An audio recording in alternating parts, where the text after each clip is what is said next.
So when I was about 12, 11 years old, I was about the same size as every guy in my classroom. But after this, I did not have a growth spurt. I was just constantly growing and growing and growing and growing. And I keep growing. Right now I'm 17 years old and I keep growing. So this is because I've discovered a lot of habits that talk about height, that talk about how tall you can get, that talk about tallness in general, you know? So this is how do you get taller? This is the video, alright? This video is divided by chapters. You can go into the chapter that most interests you. If you take a look in the description, you're going to see a lot of chapters. And I'm going to say the general things about growth. Yeah, I'll be doing more specific content about growth, about getting taller, but this will be separated in another platform, okay? So right now, I'm about the tallest person in my classroom. I think there's just one guy that's taller than me, but he's weirdly tall, so it's kind of a disadvantage at this point. I'm about 6'1", 6'1.5", 6'2". When I wake up, I'm actually 6'2". This is a very tall stature, right? My family from my father's side, it's very tall. They're all tall. Like, I'll probably be the shortest one because I committed some mistakes that I'll teach you not to commit on this video. But my mother's side is really short. And this is not only my mother, I'm talking about all the men from my mother's side family, alright? So this means I did not have this much of a genetic advantage as you could think that I had, alright? So let's finally get into the video. First of all, I'm gonna teach you what does actually trigger growth, you know? What does actually make you grow taller. So you have three types of bone plating. This is bone, epiphyseal plating, and cartilage. These are the main three types of bone plating that you should have. An epiphyseal bone plating, it can turn into bone with chemical stimuli of HGH, IGF-1, things like that. So having this in mind, you need to increase those chemicals in your body. You need to increase those hormones so you can get better tallness while your epiphyseal plates are still up. That's what I'm going to teach you in this video. If you're older than 25, 24 years old, your growth plate's probably already closed. This means that you probably can't get taller anymore by usual methods. I'll probably take on some unusual methods for another video.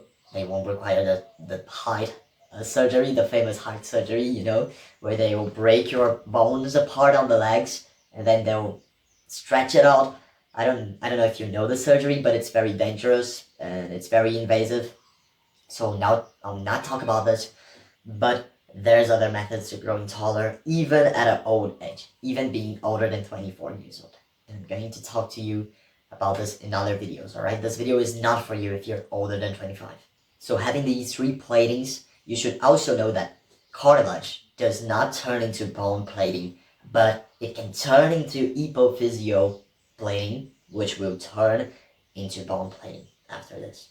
But these needs a lot of hormonal and chemical interactions, even physical interactions, so it's kind of hard to do this, alright? So now that you know that you need to stimulate epiphyseal plating to get them to turn into bone plating so then you can get taller, we're going to the second chapter of this video and probably the most important, which is sleep. You probably already know as well that every single hormone in your body triggers really faster on sleep. They're produced faster on sleep. They're produced more on sleep, right? But I'm not here to talk about things that you already probably know. I'm here to talk about things that you do not know. That's why you're watching this video, right? I'm here to talk about autistic details about the things. So about sleep, the first HGH triggering occurs in the first part of sleep. HGH is kind of released every single time when you're doing a constant thing like this. But on the first 90-minute sleep block, it goes like this. Then it goes down again. Okay? So you know that your HGH is kind of constant, except for sleep phases. When you're at sleep, on the first 90 minutes of sleep, this is like low wave sleep, also called deep sleep. This first stage is the stage where you're releasing really high dosages of HGH. And as well, you need a routine for this, alright? I have a lot of videos on this channel on how to build a routine. You can search on them. They have a lot of information about habits, about building habits, and even about sleep itself, to having better sleep, to having good sleep hygiene. But we're talking about HGH and growth here. So you need to take on the first 90 minutes of sleep. Let's say you're going to sleep at 10 p.m. at like 9 p.m., something like that, every single day. And then one day you just go to sleep 1 a.m. You've missed completely this release of HGH. You've missed completely the high release of HGH. This means you're wasting your teenage years, you're wasting your growth, on this day. And if you do this for if you have an inconstant sleep cycle, you do this for 30% of days, you're losing basically 30% of all your growth, alright? So this is kind of really problematic. Try not to have inconstant sleep. This is the most problematic possible thing because your HGH releasing is kind of constant on all day, on all phases of sleep, except for this 90-minute phase. So you need to be sleeping when you do this. Your HGH releasing will kind of depend a lot on your insulin levels being kind of low and your cortisol levels being kind of low. This means that if you eat 2 hours before bed, 2 hours and a half before bed, you're also losing this huge bonus of HGH, alright? This is also a very problematic thing because if you waste this bonus, you're kind of having the same HGH that you always have, that you're always going to have. But also when you don't eat anything, you release a hormone called ghrelin, which we'll talk a lot deeper about later on that video. But this hormone, ghrelin, it is responsible to increasing your hunger, to making you hungry, alright? This means that when you go to sleep with ghrelin, you also release a bit of cortisol. Ghrelin is kind of related to stress hormone, to the cortisol hormone. And it has a lot of advantages for you to have high cortisol on the starting of your day, but no high cortisol on the end of your day. That's why a lot of people have difficulties on sleeping whenever they go to sleep hungry, they go to sleep with an empty belly. It is not because of the hunger itself, it's because ghrelin hires up your cortisol and makes you less sleepy. Because while your body is on cortisol, you cannot sleep, you cannot rest. This is a stage where your body says this to you. You cannot be resting right now. That's why it is very good to have cortisol on the start of your day. Because this signals to your body that you should be working, that you should be performing, alright? So having high cortisol should be good to the start of your day, to the very start, but not to the end. That's why you'll try to manage your day somewhat to not eat before sleep, right before, 2 hours before at least 2 hours and a half before actually. But try and not go to bed hungry, because this also will make you have no growth health. And about sleeping, yeah, you should have a regular sleeping time, but waking up time is not really important for HGH levels. So as soon as you don't have 3 hours of sleep, 5 hours of sleep, 4 hours, you should be able to go to sleep and wake up at any time you want. Now that you already know all these things about sleep, all these autistic details, alright, about hormones and about sleep, we should go to the second part of this video, the second part on how to grow taller, and the third chapter of this video. So first of all, why does this chapter have a title that's correlated to fasting? Fasting actually has a lot of benefits for growth, and it's kind of wonderful the way it does. When you fast, I already told you, when you get hungry, you release ghrelin, right? So when you fast, you get hungry for some times a day. This means a lot of ghrelin release on these times of the day. Having ghrelin released, you know it's not really good because it triggers a lot of cortisol, so try not to release ghrelin on the end of the day.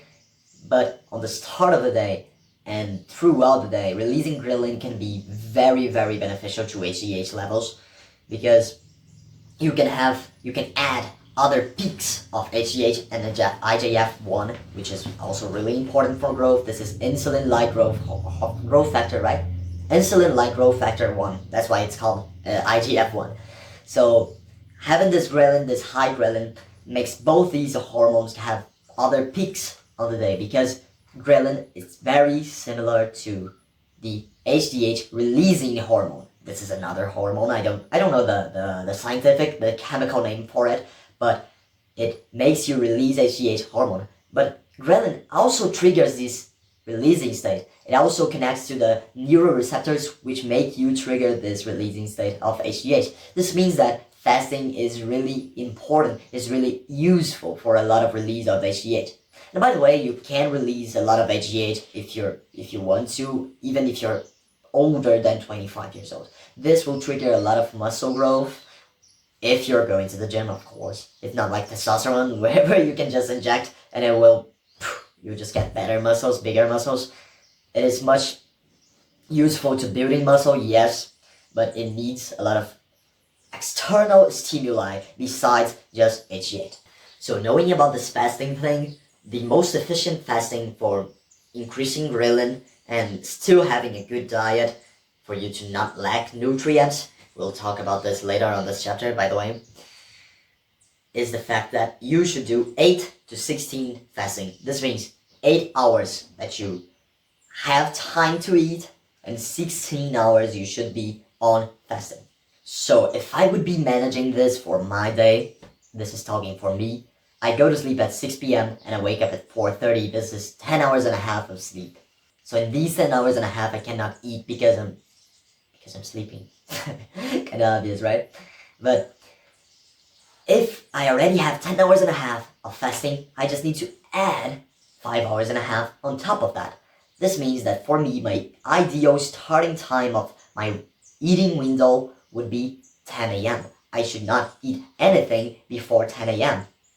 Then 10 a.m. it starts, my eating window starts. I would have a big meal after this, after 10 a.m. And I would trade off like some small meals and do a bigger meal also at about 16 hours, that's 4 p.m.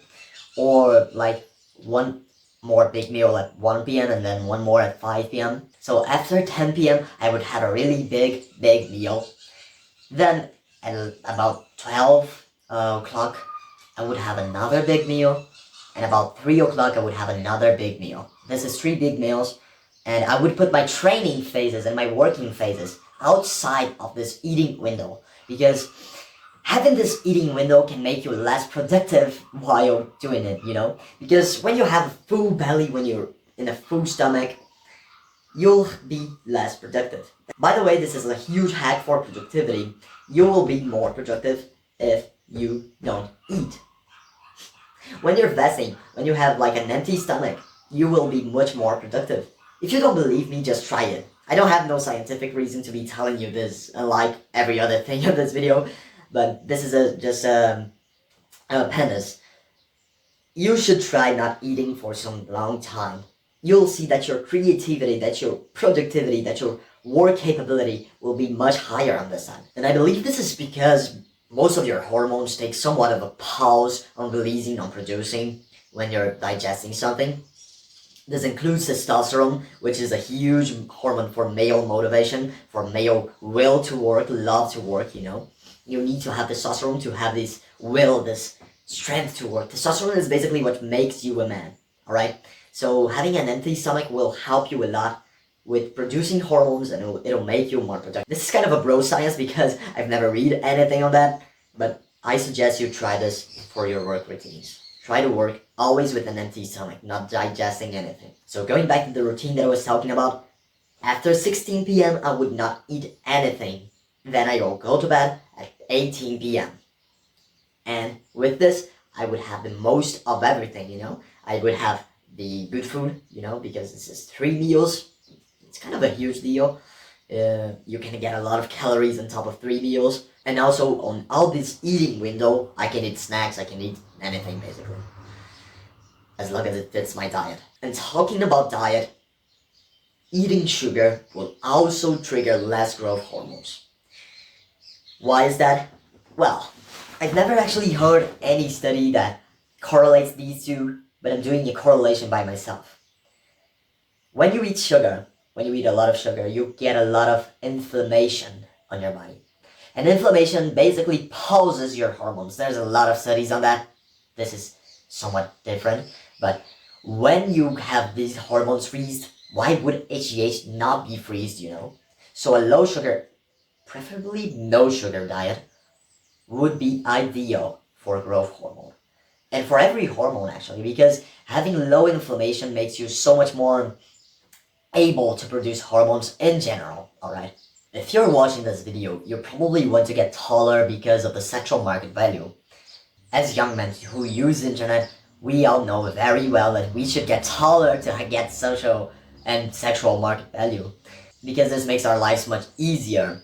Actually, people who are taller tend to have higher salaries, tend to have happier lives, and men who are like below 5'5", 5'6", are very much more likely to commit suicide. But knowing this, know that getting very much taller can be a sacrifice of your social life as a teenager, as of your sexual life also.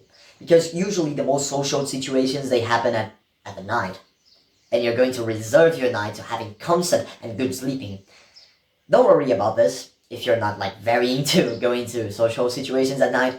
Don't worry about this, because having constant nights of sleep, having like a constant sleeping time will make you much more happier in the long run. And being much more happier also has to do with growth, with getting taller, alright? Because whenever you get sadder, whenever you get angrier, you release a lot more of cortisol. And as I've said before, cortisol kind of pauses your hormone thinking because it hires your stress out. This means that if you're very sad throughout your day, if you're very like guilty throughout your day, you're going to be releasing a lot of cortisol. Releasing a lot of cortisol makes your hormones pause. So you can also be sure that it is basically impossible to have a very degenerate life if you're trying to grow taller. Unless you have these social situations, these sexual situations throughout the day, not at night. And by the way, for you to maximize your hormones, also your HGH, you should have a fully complete diet on micronutrients. Of course, you can just stay with the same diet that you have and take a multivitamin. This is kind of easy to do, right? But the ideal thing is that your diet is so diverse that it takes out all the micronutrients. This could usually be done with like eating liver. Cow liver is the most like, it's the superfood, okay? You can have basically every vitamin existent from liver, and it's a lot of protein and good carbohydrates, good lipids. It has everything that you need, that you should need. So eating cow liver, eggs, and some kinds of fruits like avocado, bananas, things like that, you're probably already having a very, very complete diet. So try and eat all these things in your day, or you can just buy a multivitamin and get rid of this problem already. So let's go on to the fourth chapter of this video. And this is about cortisol and peptides. Peptides are really, really famous on tallness things, on getting taller things. Mainly ibutamoren, also known as MK677. Ipamorelin, examorelin, they're also known on this, but I do not recommend you taking these at all. Mainly hexamorelin. This is a very, very strong peptide and will probably like disable all your receptors. So this means permanent damage on your hormonal things, if you're not doing this with a physician, of course. Having an endocrine is very important to go into peptides, but you can do this by yourself if you want to, if you really want to. Taking MK677 is recommended usually, I'm talking usually, I'm not recommending you do this. Usually taking MK677 goes like 1 pill per day at the going to sleep time every single day for 2 weeks. Then you do 2 pills per day for another 2 weeks. Then you do 3 pills per day for another like 2 weeks. And then you go 4 pills per day until like your cycle ends. Your cycle should be ending at around 4 to 6 months of time. This is usually how people take MK677. You should go to an endocrine if you want to know actually how to use it. If you want to use it professionally, you should be going to an endocrine. But again, let's talk about what MK677 do. I'm going to talk mainly about MK677 because I do not recommend most of the other peptides that affect on growth. So talking about MK677, it is a ghrelin releaser. Basically, it kind of looks like ghrelin for your own body. So when you eat it, you'll feel hungry as fuck. This is one of the highest collaterals of MK677. If you're on a cut, don't fucking buy this. Because if you take this on a cut, oh my god, you're not going to be able to finish your cut. You're going to eat a lot. And when I say a lot, it's a whole lot. So MK677 is a huge ghrelin releaser. This will not help you at all in a cut because it will make you want to eat a whole fucking lot. Knowing about this, you should know that it is kind of similar to ghrelin, by the way. It is not a releaser, I've mistaken myself. It is a very similar thing to ghrelin, and for your body, this is like basically taking hunger hormone fully. So when you get a pellet of MK677, you release a lot of ghrelin, and we already know that ghrelin triggers HGH releasing and IGF-1 releasing. This is because it is very similar to the HGH releasing hormone. Think about this like a key and a door. The door is locked, but you need a key to unlock it. The HGH releasing hormone, it is a key that can unlock the door for HGH releasing. But the ghrelin, which is the hunger hormone, also works as a key for this door. So when you open the door of HGH releasing by using MK677, it is an external thing to your body. So this can also desensitize or maybe internalize most of your receptors, but it's very, very weak, and if used well, it will not do this at all. It will not cause permanent damage to the HGH receptors. But also have in mind that every single body reacts different to peptide usage, and this counts for MK677. So go for it if you want to, but at your own risk. It is not as dangerous as most people think it is, but it is dangerous, of course it is. Messing up with your hormones is always dangerous, but you're doing this anyway, right? Like, talk to me. You're probably not consistent on your sleep. This is messing with your hormones. Probably even more than using a peptide. Probably even more than using an anabolic steroid. Yeah, messing up your sleep can be as damaging for your hormones as using anabolic steroids. Of course, the anabolic steroids have the permanent issue, you know. Sleep doesn't, but you're messing with your hormones anyways. Think about it. Think about this. And remember, it is not as deep as you think it is, but it is just as deep as messing your sleep. It is very problematic if you mess it up, alright? And also, remember, usually you take MK677 before going to sleep, right? It releases ghrelin, right? Ghrelin also triggers cortisol releasing. You remember when I said that, didn't you? So, by a triggering cortisol release, you should be extra careful because maybe you may not sleep at all if you take it. Cortisol makes the sleep much more difficult. Of course, you can just take melatonin and it will be easy as fuck to sleep, even with high cortisol. But having high cortisol will damage your sleep cycle.